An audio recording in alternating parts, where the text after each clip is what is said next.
The purpose of the Telling History Project is to not only provide students with different perspectives of events, but also to enable them to have the tools to process information on their own. If you pass an image you're feeling very drawn to, you could sit on the chair in front of that image.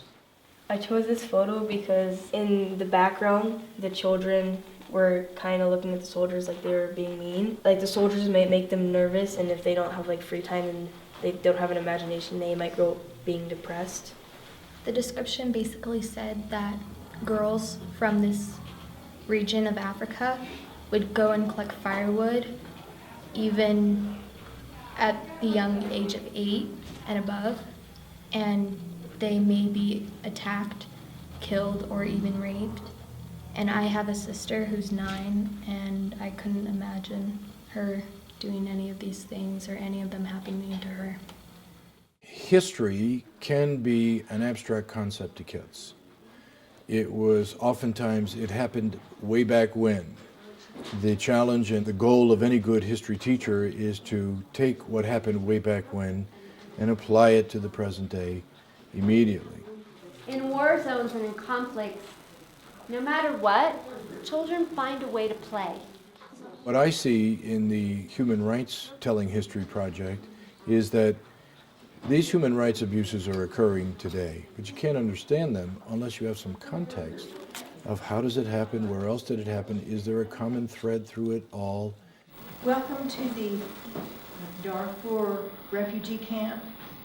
And first of all, we want to recognize and acknowledge the very great dangers and difficulties that you have all been through. When they walk in and they get stamped into a Darfur refugee camp, it's a simulation that elevates their awareness and engages them in a way that otherwise might not.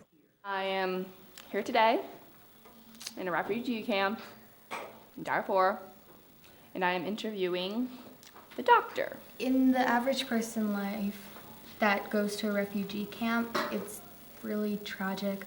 A lot of them have lost family members. My story is that I went east and I met these 5 children, and we continued heading east, and the 2 younger, they died. When we're talking about what is sometimes a difficult topic that can be perceived by kids, or, well, that's over there and that's them, that doesn't necessarily apply to here and now nor me.